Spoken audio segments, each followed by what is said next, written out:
Diễm xin chào cô chú, anh chị, các bạn và các em. Hôm nay Diễm chia sẻ cách làm món rau câu sơn thủy. Thì rau câu sơn thủy đó mình đổ nó đơn giản hơn là rau câu nhiều lớp, nhưng mà mình cần lưu ý một cái điểm này để cho rau câu của mình khi thành phẩm thiệt là đẹp. Với công thức này Diễm pha thêm cái cà phê sữa dừa làm cho hương vị của rau câu thơm lắm luôn. Bây giờ mình cùng vào bếp làm món rau câu sơn thủy với Diễm nha.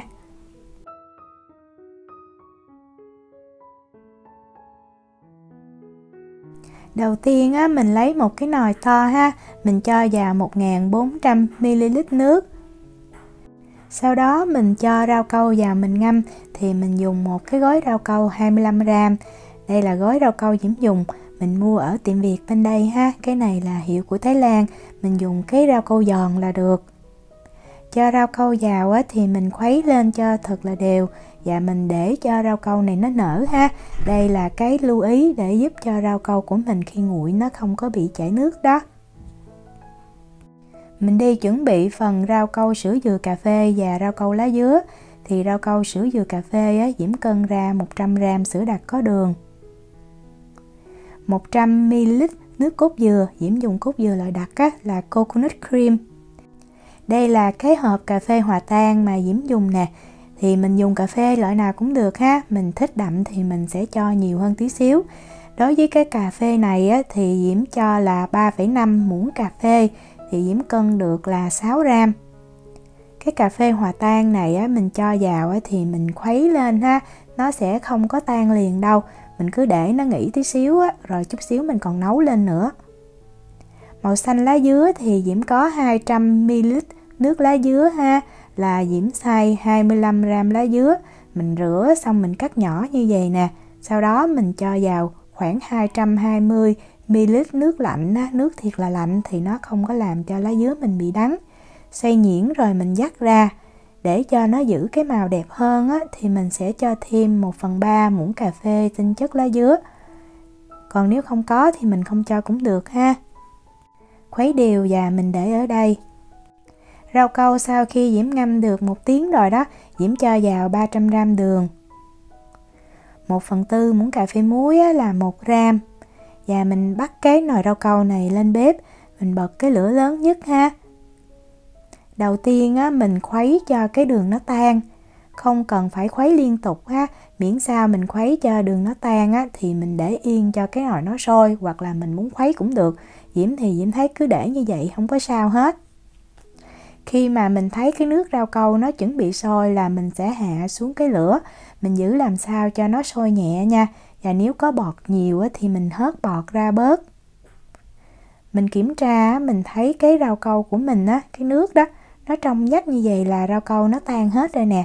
Thì lúc này mình nhắc cái nồi rau câu khỏi bếp. Mình sẽ đi pha cái phần rau câu cà phê sữa dừa trước. Diễm cân vào 300g cái nước rau câu mình vừa nấu. Cái nồi rau câu thì mình bắt trở lại lên bếp và mình giữ cho nó ấm nha. Bắt cái nồi rau câu cà phê sữa dừa lên bếp mình bật cái lửa lớn nhất và mình nấu cho cái rau câu này nó sôi lên. Vừa sôi như vậy thì mình hạ xuống cái lửa nhỏ nha, và mình cũng giữ cho nó ấm ở trên bếp luôn. Lấy cái nồi nước lá dứa đó, Diễm cũng cân vào 300g nước rau câu. Sau đó mình cũng bắt cái nồi rau câu lá dứa này lên bếp, mình nấu cho nó sôi. Khi sôi thì nó sẽ có bọt, nhưng mà cái bọt này thì mình không có nên hớt, tại vì là cái màu xanh của lá dứa đó. Mình cứ để yên như vậy nha, hạ lửa và cũng giữ cho cái nồi rau câu ấm. Phần nước rau câu còn lại Diễm sẽ cho 300ml cốt dừa vào. Mình khuấy đều lúc mình cho nha. Và tiếp theo là 150g sữa đặc có đường. Mình cũng bắt cái nồi này lên bếp và mình nấu cho nó sôi lên. Mình vừa nấu mình vừa khuấy nha. Khi mà mình thấy nó sôi nhẹ lên thì mình nhắc khỏi bếp. Mình nấu rau câu sôi lên như vậy thì để nguội nó sẽ không có bị ra nước. Về khuôn thì Diễm dùng cái khuôn hình chữ nhật, nó có chiều ngang là 22cm và chiều dài là 30cm.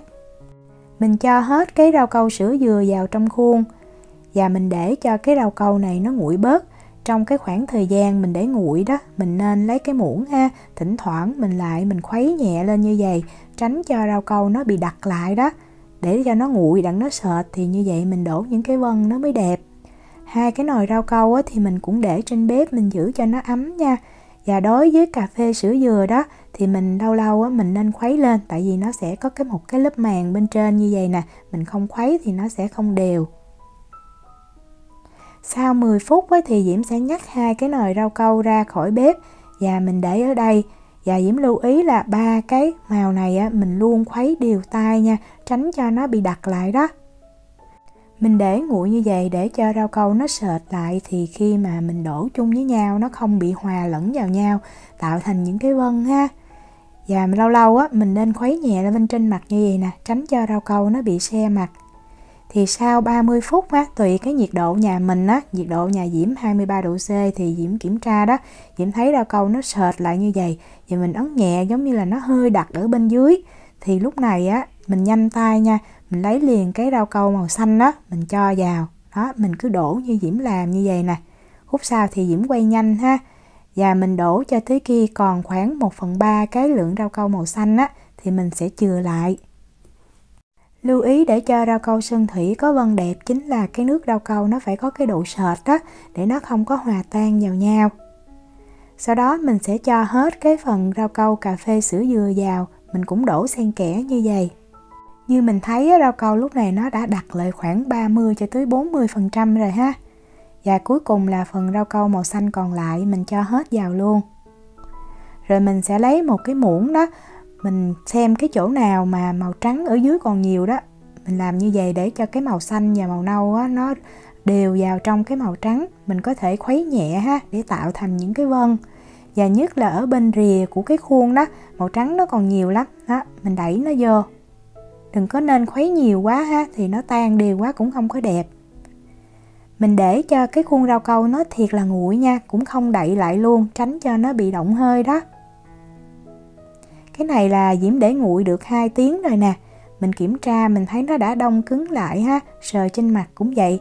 Thì lúc này á, mình có thể mình mang mình cất vào trong tủ lạnh, hoặc là bây giờ mình cắt ra mình ăn liền cũng được luôn. Để Diễm cắt ra thử. Thì cái đường cắt đầu tiên là ở ngoài rìa thì có thể cái vân nó sẽ không đẹp bằng những cái vân ở ngay giữa của cái khuôn rau câu. Mình mở lên nha. Cái màu nó là như vậy.